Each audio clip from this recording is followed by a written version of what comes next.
This is a TV show called The Tuttle Twins by Angel Studios. If you're unfamiliar, it's a far-right conservative propaganda show for children. It's designed to give them a very specific idea of how the world operates. There was an episode on Bitcoin and how it's more valuable than real money. In that episode, they even show a picture of Elon Musk and show him on a rocket ship and everything. It's just painful and sad. Anyway, this episode is called The Itsy Bitsy Victim Mentality. I haven't actually seen this yet. We'll be walking into this together, but let's give it a watch, see what they have to say, shall we? And now, the Einstein Five!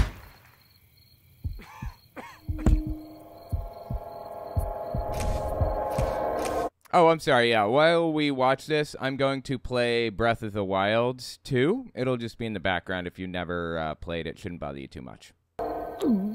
This song is called, We Almost Die a Lot. It's a metaphor. Woo! Ready? Ready. Let's rock! The animation, the sound effects, the everything are top tier. There is no left-wing organization with this kind of money and drive to make propaganda like this. Not saying there should be propaganda. There shouldn't. I'm just pointing out that the conservative movement produces propaganda like nobody else, and it's deeply disturbing. Children should not be propagandized too.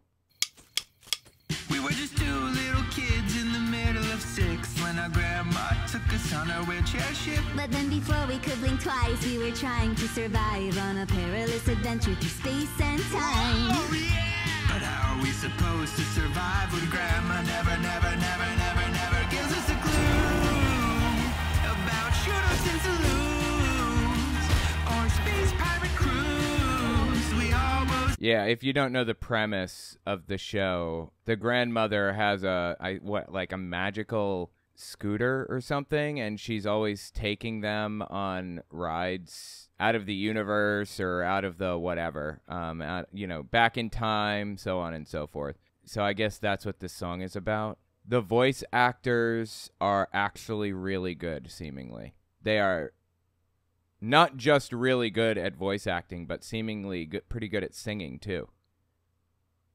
Die a lot. Or when a Leviathan tried to eat us. Or when flamingos tried to eat us. Or when a black hole tried to eat us. We almost die a lot. We almost die a... Copernicus? Did you? Copernicus? The kid's name is Copernicus? I have never in my life met somebody named Copernicus. Okay. I almost died. So, yeah, I'm going to skip the intro here. Yeah, we'll start right here. Tuttle Twins. Quick interjection. I won't take long. I just wanted to tell you guys, YouTube's algorithm operates off of a few factors. Watch time, whether or not you subscribe, and whether or not you like something. So if you really want to help my channel, I would appreciate it if you guys watch the video to the end. If you don't watch it to the end, just watch a little bit longer than you would have otherwise. I would appreciate that very much. All right, let's get back to the video. Emily, it's finally here. I can see it now. Performing in front of hundreds of fans, hearing the crowd chant our name. Ethan, Ethan. This citywide talent show is our shot! Plus, it'll round out my college applications. I have 0 fun hobbies. What? The Einstein Five. Present! There's just 3 of us. It had a good ring to it. So that's kind of funny, actually. They call themselves the Einstein Five, but there are only 3 of them. Okay, I'll take it, I suppose. For conservative propaganda, that's pretty funny in my mind.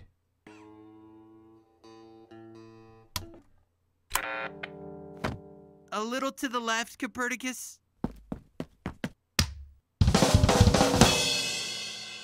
Ready? Ready. We were just 2 little kids in the middle of We've 6. heard enough. Wow, thank you. We won't let you down. I knew we You're would. out. Next. What? That's so unfair. We didn't even have a chance. I mean, it wasn't perfect, but we should have at least made it into the competition. Ah! didn't make the cut? Yeah, this is supposed to be the bully of the TV show. She's a jerk. I think her name is Karen. I don't know. Poor widow Tuttles. I'll remember you when I tap to the top. Oh, yeah. Never gonna stop. Who's she? Dance till I drop. Oh, yeah. Tap to the Next! How dare they? Who do they think they are? The competition is rigged. You took the acceptance list? See, I am talented. Technically, yes. Look! All of the talent acts that made the cut so far are rich kids from the West Oaks neighborhood. Ballet dancers? West Oaks? Knife jugglers? West Oaks? Well, that's interesting, what they're pointing out here. That may not be because of specific intentional persecution. That it may just be that West Oaks kids have a better life because they have more money and have a higher opportunity to get special tutoring or learn or whatever. But that doesn't mean that it's not still persecution. I mean, it may not be persecution directly by specific people to specific others. It's still a systemic problem. It's not just, well, these people tried harder. I mean, there's obviously more to it than that. But I can see where this is going already. Tempo Tantrums a cappella group? West Oaks? This isn't a talent competition. It's a class competition. And our zip code isn't good enough for them. I mean, couldn't it be that maybe they're more practiced and talented? Yes, that's probably it. But really, that's the problem, isn't it? They have a better zip code because they are richer and have more time to devote to this type of thing. They have more money to put into tutors and all of that stuff. That's it. Yes, exactly. That's still a problem that needs to be resolved. Are you guys not, like, seeing what the issue is here? I mean, the Tuttle Twins creators, are they not seeing it? This is, by the way, obviously, a subtle message about systemic racism. Systemic racism very obviously exists, right? You know, people from black neighborhoods are less likely to have opportunities that people from white neighborhoods are going to have. Now, that may be because kids from black neighborhoods are poorer. They have less generational wealth, things like that. In fact, that's almost certainly what it is, at least in part. But that's a systemic problem that should be dealt with. The Tuttle Twins are going to make it out like it's not something that should be dealt with, and we should just move on with our lives and forget about it, I guess. Excuse me, talent coming through.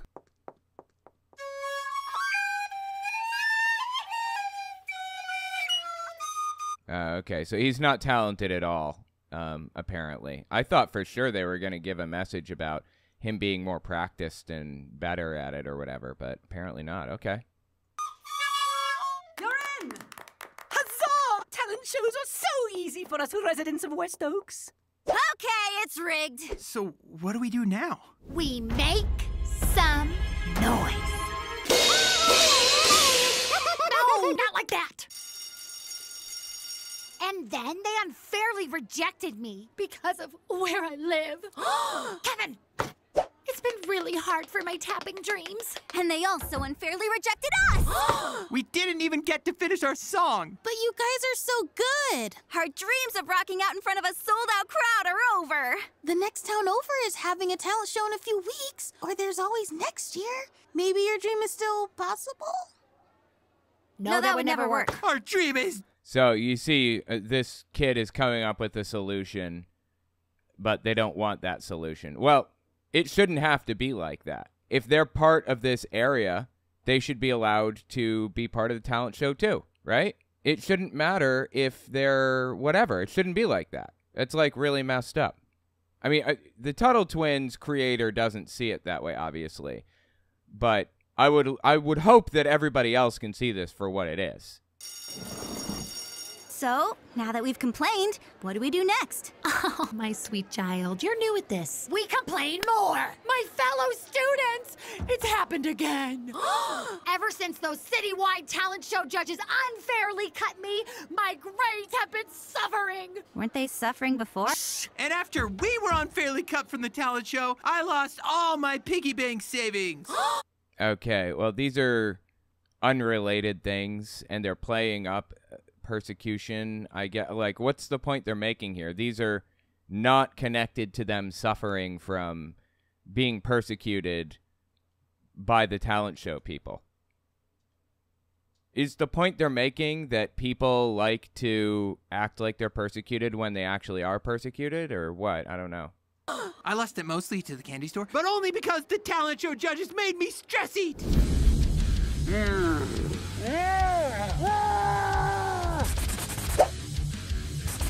Wait, what are they? They're holding up signs. The sign says bullies are people too, and the judges are anti-nerd. Okay.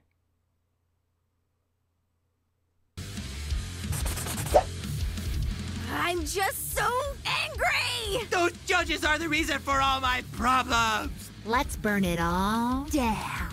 Huh? So they're on the corner of West Oaks Lane and West Oaks BU? What is BU? Borough? I don't know. Ethan, take it easy. Sorry, they're my emotional support gummy bears. Dark as a shadow, she climbs the tree. It's Ninja Corinne. It's Ninja Corinne. Stop doing that. So they went to the judge's house to spy on her, apparently. Okay. So why are we at the talent show judge's house?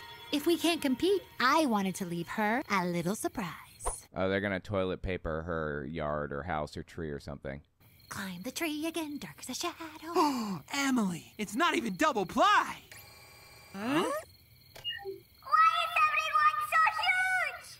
So yeah, that's the grandmother that just appeared in frame. The grandmother is, like I said, some kind of a magical character that can go places or something. Anyway, I guess the message they're trying to communicate is that vandalism is bad if you're being persecuted. No, Grandma, you're tiny. Between you and me, last night when you were asleep, I may have gigantified the entire world except for myself. Wait a minute. Oh, it was a gigantify ray, and she was pointing it at herself. Okay. Entire world except for myself. What are you doing here? Emily, it's not even double ply. We're not monsters. I mean, we weren't sure what else to do. They cut us from the talent show for unfair reasons. We're the See, it's pretty clever. The double ply joke, that in my opinion, that's pretty clever. That's kind of funny, right? talent show for unfair reasons. We're the real victims here. Wait, what are you doing here? Looking for you, little failures. The judges wanted me to give you this. It's a non-participation trophy. Get it? Because you can't participate in the talent show. It says, I didn't make the cut. Seriously? No, it was Derek's idea. Oops. I knew I forgot to enlarge something. If you're not too busy feeding your... She has some kind of a pet raccoon, too. That's part of the deal. If you're not too busy feeding your victim mentality, do you want to join me while I get some new glamour shots? Victim mentality? You know, your newfound desire to stop trying because you think that life is always against you. Well, okay, I haven't seen any evidence that they want to stop trying at anything because life is always against them. I've just seen they recognized a real case of systemic oppression. It's a clear-cut case, about as clear-cut as it gets. And they are upset about it. They're trying to do something about it. It's the message, don't do anything about it when you notice a case of systemic oppression? Phew. For a minute there, I thought we were going on an adventure! Okay, everyone, throw your toilet paper when I say, let's roll. It'll be really cool for me. Washington, D.C., 1884. Okay. Were those skid marks here before? What? I borrowed these pants. Oh, you're talking about the lawn? So it's, yeah. They definitely weren't there before. Frederico! Is that Frederick Douglass? When did Frederick Douglass live? Yeah, it looks like him. Yep. 1895 is when he died. He's born in Cordova, Maryland. Yeah. He was married to Helen Pitts Douglas, 1884 to when he died, and Anna Murray Douglas from 1838 to 1882. Interesting. So yeah, probably Frederick Douglass. To you, Gabriella. And Derek, you've lost weight and bone mass. Twins, this old man is Frederick Douglass, the best-selling author, the world-famous speaker, and he's an advisor to President Lincoln. Was an advisor. Oh, right. Couldn't you have advised him to duck? Wow, nice to meet you, Mr. Douglas. Nice house. Could you have advised him to duck? Because Lincoln was shot in the back of the head, you know? Actually, from my understanding, I'll cut this in the final product if this is inaccurate. I'm pretty confident, though. Lincoln was shot, and there was a hole in the back of the head, and pressure was building in his skull after the gunshot. And Lincoln's aide was there trying to help him, but he didn't have any clue what to do to, like, stop the bleeding. So he's trying to relieve pressure, and he was, like, poking his head to try to like open the wound a little bit to like relieve pressure. If he had not done that, if he had just left it alone while he got to the hospital, how did I get cornered in this little spot here? If he just left it alone until he got to the hospital, Lincoln may have survived, actually, in all seriousness. But anyway, I mean, who knows? He died. That's the bottom line. Gosh, you kind of have it all. Forget the niños. What I really need are some new glamour shots. Future cameras had like 100 pounds, and seeing as you're literally the most photographed American in the 19th century... I'm actually getting my photo taken now. How random! Look, he's like a trashy Mr. Peanut. Like a trashy Mr. Peanut. That's kind of funny, I guess, right? Her little buddy, what do you call him? The little raccoon. That's pretty good. I really don't have that much film for you and your... Trashy Mr. Peanut. Shh! Another! So, Mr. Douglas, you've obviously had lots of success. True. But how can we have success like you when we never even had a fair chance? The city talent show judges rigged the competition against us. And now all our musical dreams are ruined. Okay, group photo. But then I really need to photograph Mr. Douglas. Gabby, shall we take a little photographical journey? You drive. I got 3, 2, 1. What have I done? So when he snapped a picture, I guess it went into his camera? Okay. Mr. Douglas, you can drive? I learned from the best. Then let me drive, says the little tiny raccoon. Yeah, the car did not exist yet. Actually, I have this really interesting image. Like, I have this whole clip collection, right? And I save images in it, too, if you're interested. It's a graph of horse-drawn carriages and cars and their popularity going up and down and everything. So horse-drawn carriages' popularity peaked around 1910, somewhere in that vicinity, as you can see, based on the graph here, and started going down. They went down hard. And then cars' popularity started going up dramatically about 1900. This is 1885, right? So about 1905, 1910 is when the car started to grow and appeared on the graph for the first time. Kind of interesting. Anytime somebody brings up, well, if we switch to electric vehicles, then it's going to destroy jobs, or if, people use artificial intelligence, it'll destroy jobs, or blah, blah, blah. There's always something that's going to destroy jobs, but in reality, whatever is replacing it will probably produce jobs as well. That's how it's always worked since the beginning of time. Anyway.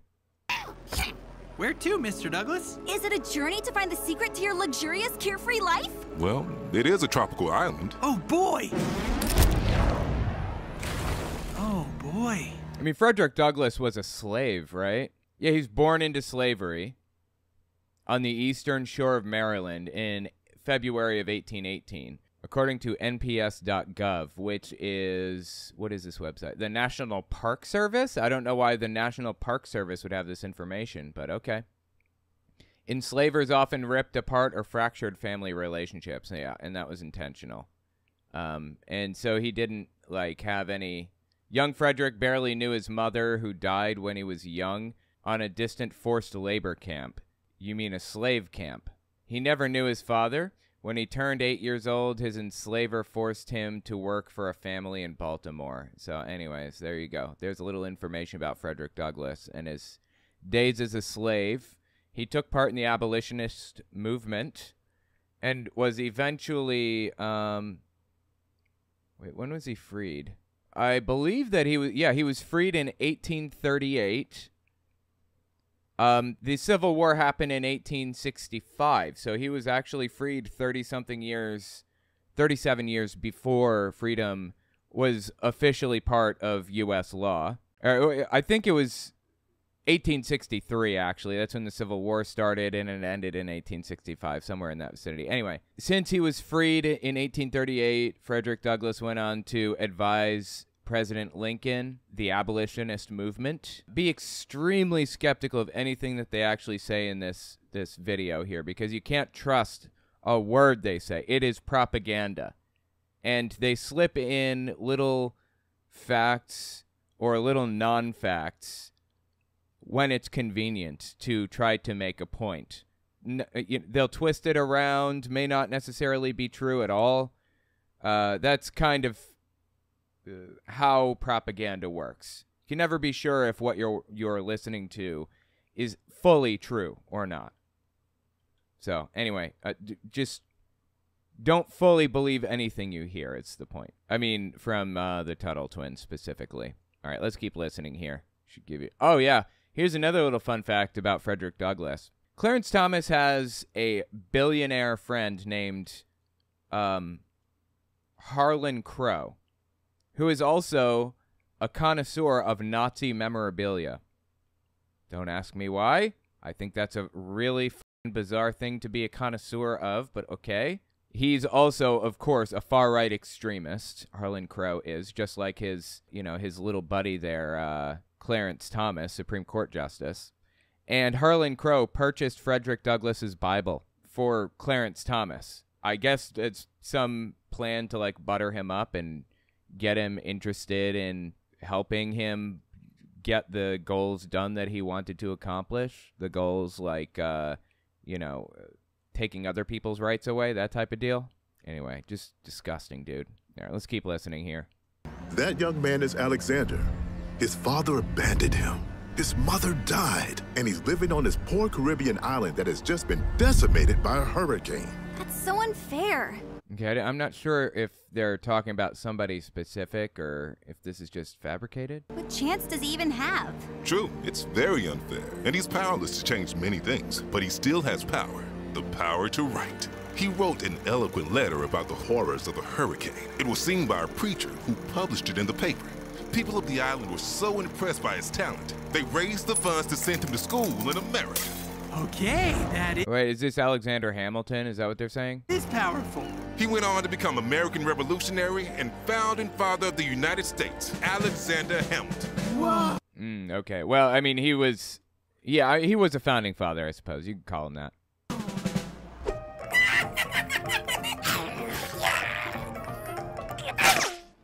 There's that little bit for the kids, trying to make them chuckle there, okay? This is Helen. After a childhood illness, she talking about Helen Keller, became completely deaf and blind. That's horrible. But even though she was deaf and blind, Helen discovered she still had the power to learn. With the help of her teacher, she learned sign language, Braille, and even how to speak. I don't know if you guys have ever seen Clerks 2. I was going to make a Clerks 2 joke. My God, that movie did not age well. You know, at the time, it wasn't a good, like, it was pretty rough. Some of the things they said in that movie. Holy shit, dude. That movie was wild. Clerks 2, you guys remember that? And the joke that they told in that movie, if you don't know what I'm talking about, it was done by Kevin Smith, who was Silent Bob of Jay and Silent Bob. He created Jay and Silent Bob. That's his most famous work, probably. Anyways, they had this joke where one of the characters said, "Oh, you're acting like, oh my God, what's her name? Suddenly forgetting her name. It's the Jewish girl that hid in the office building in Germany. Or no, I'm sorry, she was in Hungary, I believe, in 1943. Anne Frank, yeah. He says, oh, don't go all Anne Frank on me, you know, and he was mixing them up, and his buddy was like, what are you talking about? And he said, Anne Frank, she was deaf, dumb, and blind. And he says, no, you dope, that was Helen Keller. Anne Frank was the little girl that, you know, hid in the attic and wrote in her diary? Anyway, that movie is wild, dude. That, I don't even know. If you haven't seen it, maybe don't watch it. I saw it when I was young. Like, I was like 17, 18.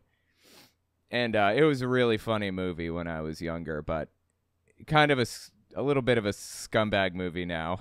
A good edgy joke can work in the right hands and timing. Okay, that's a good edgy joke, but some of the other edgy jokes that they had to tell in Clerks 2 were bad. Really, really bad. But I was an edgy person. If there was a joke that was edgy, it was not too edgy for me to tell. I told the edgiest of jokes. I was an edgelord. Of course, I was completely uninvolved in politics. Of course, I had, like, internalized racism and internalized homophobia and everything else that just existed in me from society. But I wasn't racist overtly. Honestly, I wasn't very racist at all in any real way. I wasn't homophobic in any real way. Growing up, I'm talking when I was like 17, 18. I respected everybody. I cared for everybody. I didn't want anybody to be, you know, mistreated or hated or anything for any reason. But I hadn't put any real thought into any of this stuff yet. And as a result, there was no joke that was too edgy for me to tell. Clerks 2 is really fucking edgy, though. Like, the jokes that they tell in there, oh boy. Those are not appropriate jokes nowadays. Yeah, there are some pretty rough jokes in Clerks 2. Like I said, I don't have any problem with edgy jokes personally. I think that they can be really funny and hard-hitting, and they can draw attention to important issues and everything, you know. Sometimes edgy jokes are valuable to tell because they draw attention to issues. But I'm just not going to repeat them. Anyway. Maybe give Clerks 2 a listen just to understand what I'm talking about one of these days if you haven't seen it. It's pretty bad, though. All right, let's keep listening to this. Anytime Helen Keller is mentioned, I think about Clerks 2. Brilliant! She not only learned to read and write, she eventually became the first deaf and blind person to graduate college. Helen Keller. How did she find the strength? I think I would have just given up. Here's the thing about giving up. That's not an option. You can't just give up. Whether you like it or not, you have to keep pushing through. Something that I learned the hard way. You're going to keep going, whether you like it or not. And things aren't going to be fair. But there's no other choice. You're going to look like a train wreck coming out the other side, maybe. But you're going to make it through the other side. You have no other choice. What was Helen Keller going to do when she gave up, quote unquote? Just sit there in the darkness and the silence? She was hungry to know, to understand, to learn, as many humans are, as every human is. Curiosity is an important quality in humans. The desire for knowledge and understanding. Helen Keller worked hard to learn, but A, it paid off, and B, what other choice was there for Helen Keller? What other choice did she have, really? Helen Keller was an active socialist/communist. Oh, really? Geraldine Rosenberger. Is that true? I didn't know that. Oh, knowing is half the battle. That's super interesting. Wait, what year did she... Hang on, let's see. Wait, was she published? Oh, my God.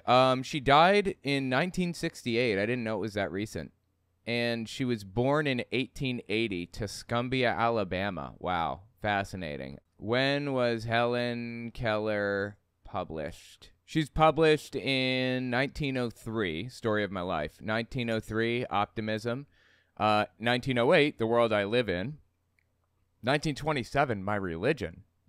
And then her journal was published 1938. And then The Open Door, 1957. Fascinating. I had no idea. that she even published recently, or that recently. That's crazy. Helen Keller, wow. There should be color photographs of her then, right? If it was 1968 when she died? I'm not seeing any naturally colored ones. I'm seeing colorized, but not naturally colored ones. But this is apparently what she looked like right here, if you're curious. Fascinating. This is a picture of her smelling a rose. Evidently, wow. One of the senses that she had. Deaf and blind. Imagine being deaf and blind. Being born deaf and blind. That would be wild, wouldn't it? Absolutely wild. She's an inspiration. To be an active socialist at the time was dangerous. With McCarthyism and everything. All right, let's keep listening. She thought self-pity is our worst enemy. And if we yield to it, we can never do anything good in the world. Okay, so they're talking about people who suffer or have a hard life or don't have a good shot in life, who don't have a good opportunity to live their life like everybody else. It's going to be difficult for them to live their life, right? That's a very different situation than being systemically oppressed. That is not the same. What Helen Keller experienced was horrific and crazy, and coming out the other side is amazing. My God. But that's not the same as systemic oppression. And the fact that the creators of the Tuttle Twins believe that it is the same effectively shows how much experience they have with systemic oppression. Basically zero. They have no idea what it's like to be systemically oppressed. Now, I do know what persecution feels like. You wouldn't think I do, being a white, straight man the way that I am. But I've actually been systemically oppressed and persecuted for who I am. My first experience with it was with Jehovah's Witnesses, surprisingly. When Jehovah's Witnesses persecuted me for not being one of them anymore, I lost everybody I knew and loved. And these people who I grew up with suddenly hated me. It was an extremely painful experience. And it wasn't just people that I grew up with suddenly hating me. It was people that I didn't know hating me. People that I pass on the street hate me. They hate who I am. They're disgusted by me. They're repulsed by me, to use my own mother's word. I am repulsive to her. That was my first experience with persecution, but that's not systemic oppression, and it's not the same thing. The next experience I have with this type of thing was my atheism, not believing the same things as other people. And when I first had an experience with persecution for being a non-believer, it felt exactly the same way that it felt when Jehovah's Witnesses shunned me or hated me or wouldn't even look me in the eye because of the fact that I'm not one of them. That's a feeling that you can't understand unless you felt it. It's very painful. My wife is going through that right now, as a matter of fact. She's in law school, and she's going through a law and religion class and how the law interacts with the religion, basically. And some of the students, in fact, a lot of the students in that class, seem to believe that she's an immoral person because she doesn't base her morals off of the Bible. Little known secret, you cannot base your morals off the Bible. It is impossible. Because the Bible endorses almost every moral position. Just about every moral position can be found in the Bible. If there is a moral belief, there's a chapter and verse to support it. Because it was written across the span of thousands of years by dozens of authors of varying degrees of wealth and notoriety and social class. And every writer had a different viewpoint on society and how it should be run and everything. even things that are supposed to be cohesive, even areas or books that are supposed to be cohesive in the Bible are not. So you can't base your morals off the Bible. You cannot. You find verses in the Bible that support your already existing moral beliefs. That's how it works. The point is that persecution hurts. Persecution is very painful when you experience it. And systemic oppression also hurts. And it's something that the creators of this TV show for children can't understand. In fact, it's probably something that the children that are most likely watching this show probably don't understand either. Anyway, let's keep listening to this TV show here.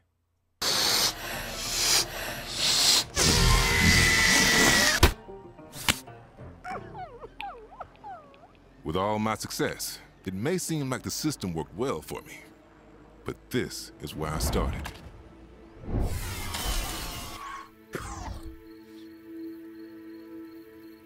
$1826. For some reason, I thought it was 1836. I just looked this up. Yeah, I guess 26 makes more sense. Okay.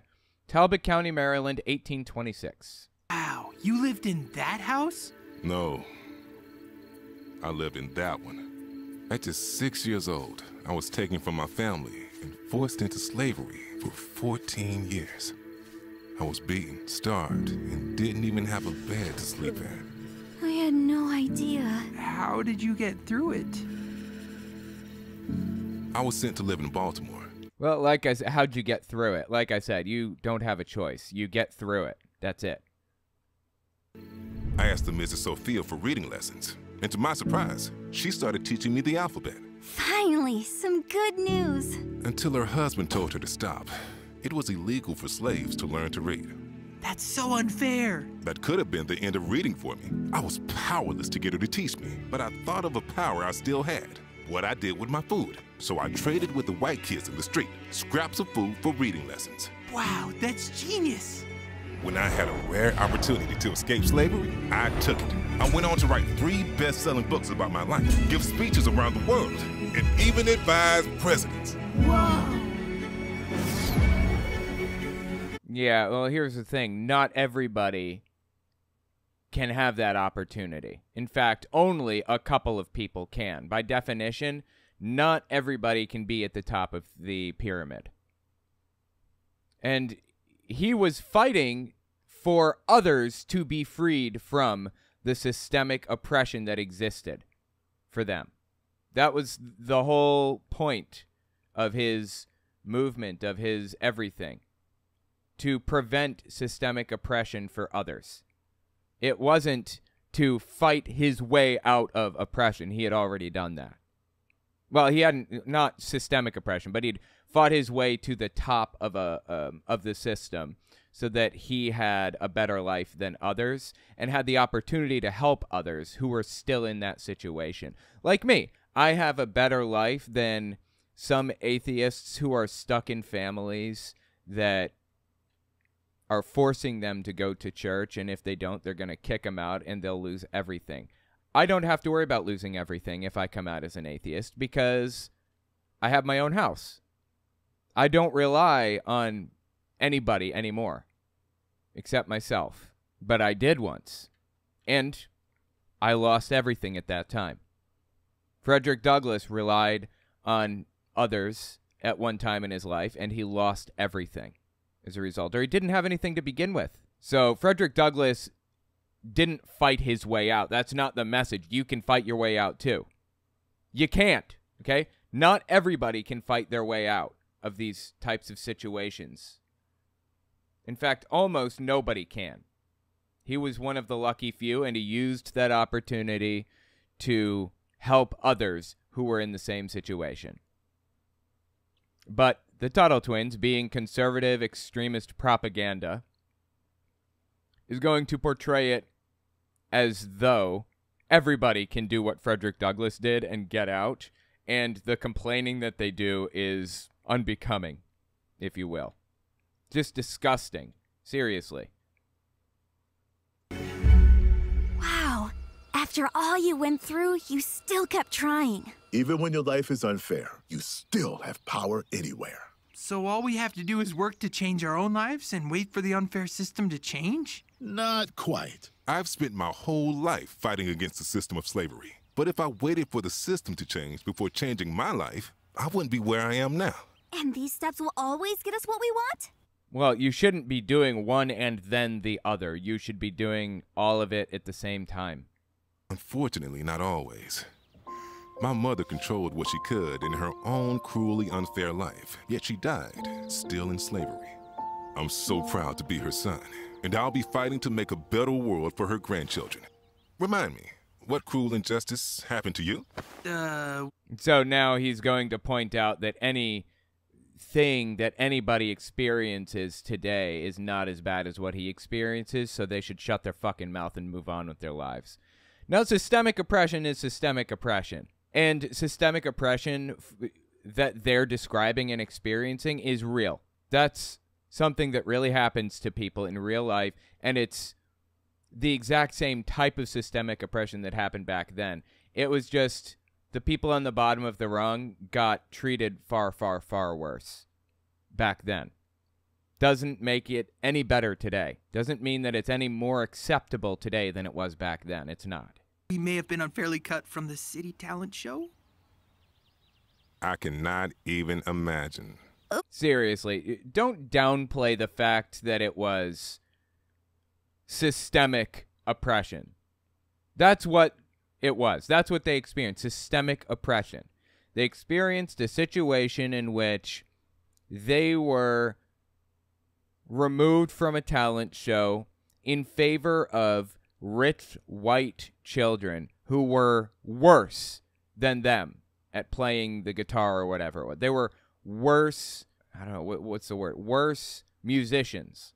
Downplaying the fact that there was real, actual, full-blown systemic oppression is honestly disgusting. Okay, maybe I'm less of a victim than I thought. And maybe No, not less of a victim than you thought. It's still systemic oppression. Yes, other people went through slavery. That's true. And that's bad. But there's still systemic oppression in the United States today, and it needs to be dealt with. Maybe I'm less of a victim than I thought. And maybe I was so busy complaining about our situation that I didn't even try to fix it. So what will you do now? What are you talking about complaining that I didn't even try to fix it? What do you think you were doing? I mean, what do you think was happening when you were talking to others about what happened?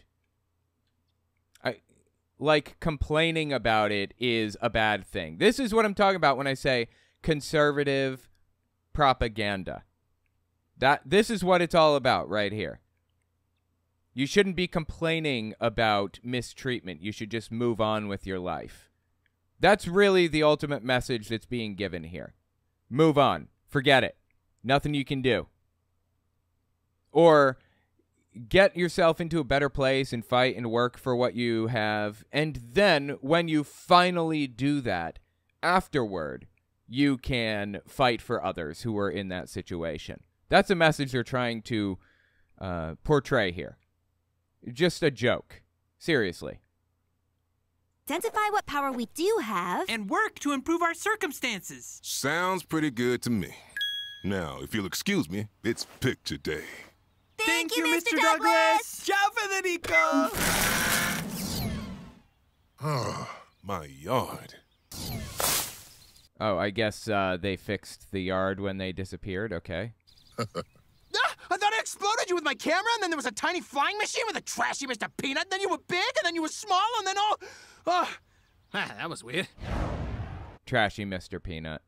We need to stop Corinne from making a victim out of someone else. Before it's too late. Derek! Wow, she's going to victimize other people by, I guess, toilet papering their house or whatever. Yeah, that's not good. I agree. Don't riot. Don't vandalize or whatever other thing. That's true. That's a bad thing. But it doesn't change the circumstances that you find yourself in. They are still victims of systemic oppression, actually. To the DP crime scene. I'll make you big again.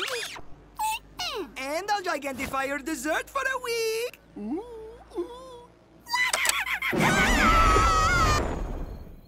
Okay, everyone, let's roll.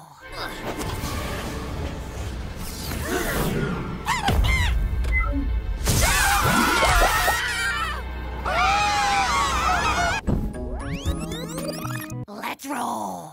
Damn it, single-ply toilet paper!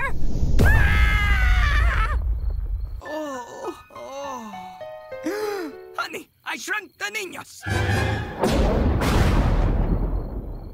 Oh, so everybody is tiny now? Okay. Oh, great. We're the size of ants. Why doesn't the shrink ray have, like, a child lock? I can't feel my legs. You already couldn't feel your legs. I know, I just always wanted to say that. Wait, where's Derek?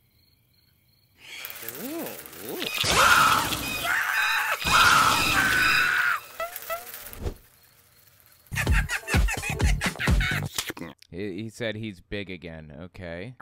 Okay, we'll just repeat what we've learned to fill up the knowledge juice tank, fire up the wheelchair, and Grandma can unshrink us. A giant gummy bear! Yeah!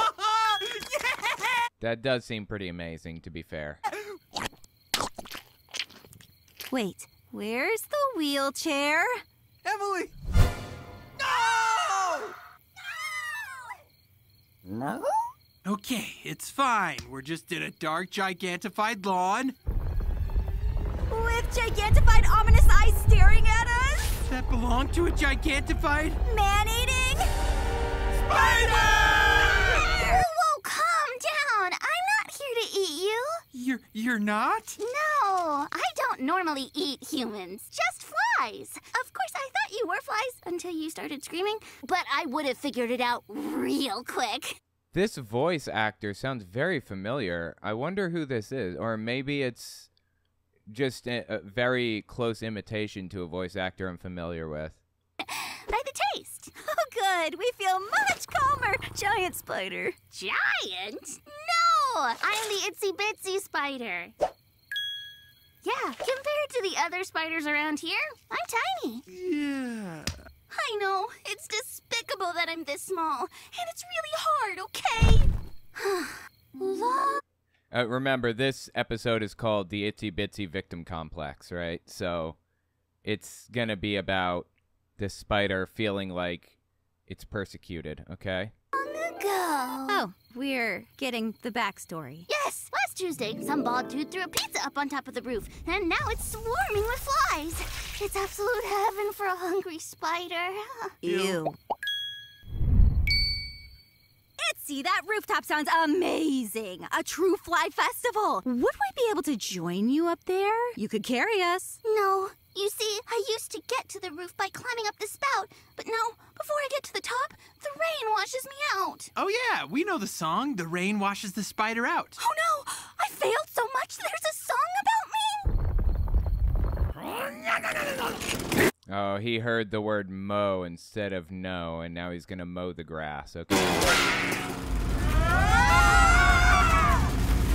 No! No! No! Cruel world! And now he's gonna eat one of the pieces, right? Okay, so the rain washed you out. We should be fine tonight. There's no chance of rain. What? No, not... I'm so surprised. I thought for sure that would be the humor type that they took. Precipitation. The rain is the name of the spider who lives in the spout.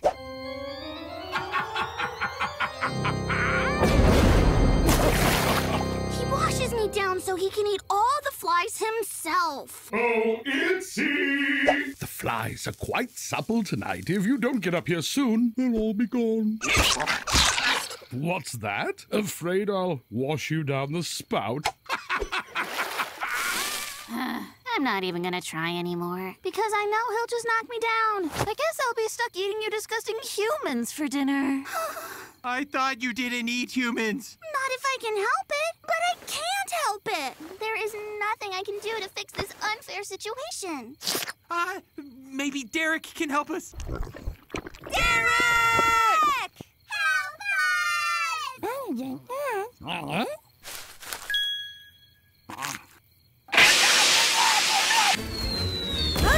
Okay, I don't understand what's happening. So What does this have to do with the story? I'm kind of lost here. So the raccoon bit the hose and is now spraying them? This storyline is kind of all over the place. It's now or never. The system is stacked against me. So why even try? Well, Itzy, that victim mentality isn't gonna get you anywhere. And if we don't do something quick, we're gonna be toast. Itzy, this situation is totally unfair. But look around. You aren't powerless. Yes. Oh, she can still talk to others about it and spread awareness about it.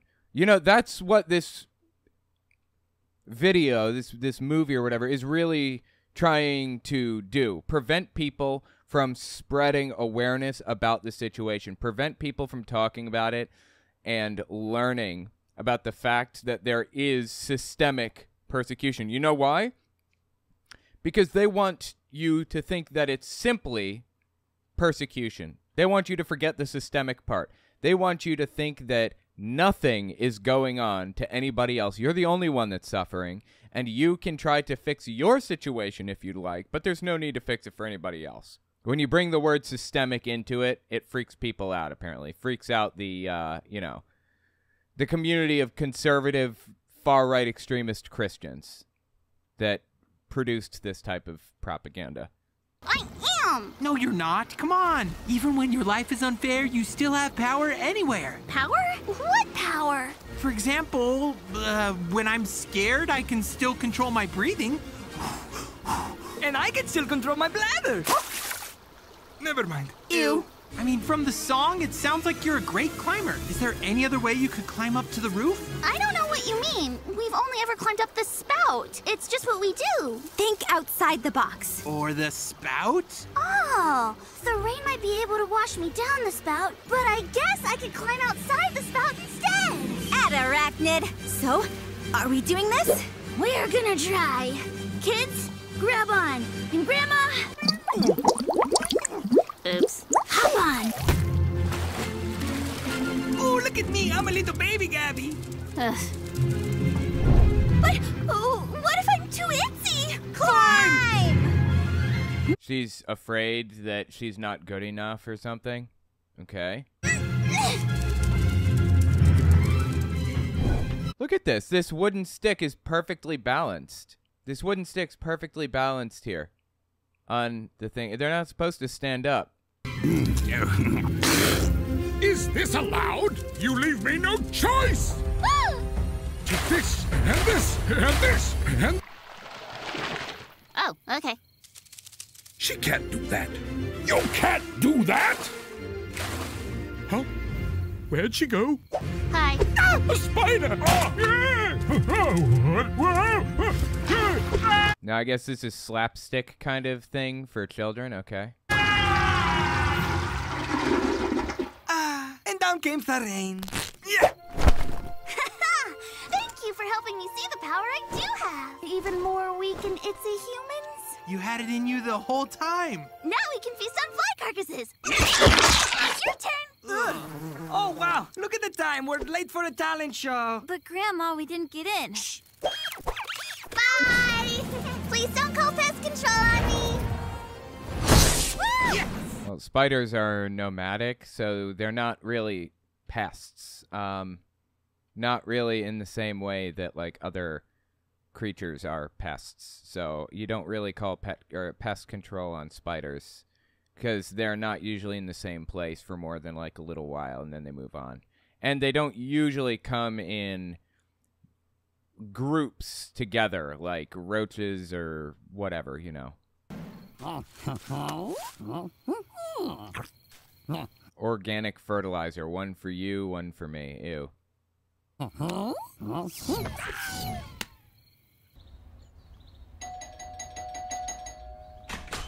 Look, Tuttles, about last night, I just wanted to say I realized I was wrong. Wow, that's really great, Corinne. Double ply is much better. It's much heavier toilet paper to throw, sticks better to surfaces, more resilient. Anyways, I'm going back tonight, and I'm live streaming it so everyone knows my pain. Hey fam, it's me, Corinne. It's just super hard for me right now. I'm just dealing with a lot. Okay. I thought that she was, I thought her name was Karen for some reason. So she's obviously playing it up, playing up the persecution that she's dealing with, but the persecution that they were dealing with is real. It is real systemic persecution. They were prevented from accessing a talent show simply because of who they are, because of some intrinsic quality about them. That's it. That's real. But, of course, the people who make this are desperate to make you think that there's nothing wrong with that, that, you know, you need to move on with your life. You don't need to tell anybody. Certainly don't need to talk about it. That's like the worst thing you could do, right? Don't bring attention to it. Don't bring it up. Just move on with your life. That's it.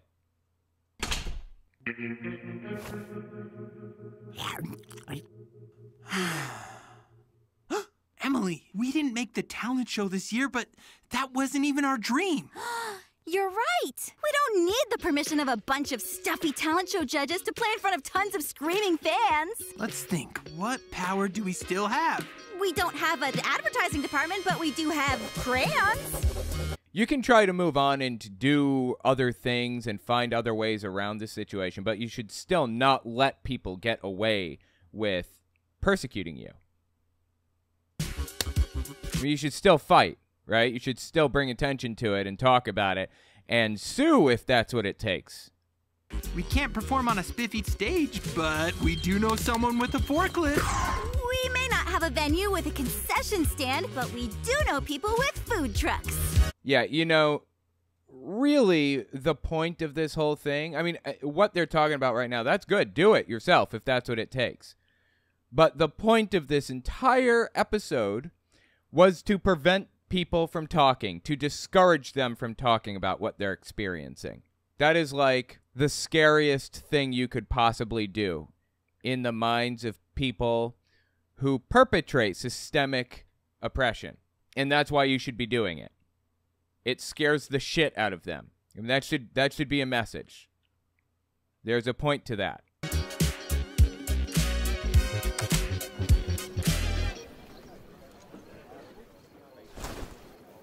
I can't believe we're actually doing this. And because of those... Yeah, but getting as many people as you'd be in front of, or as many people as the rich kids are in front of, impossible.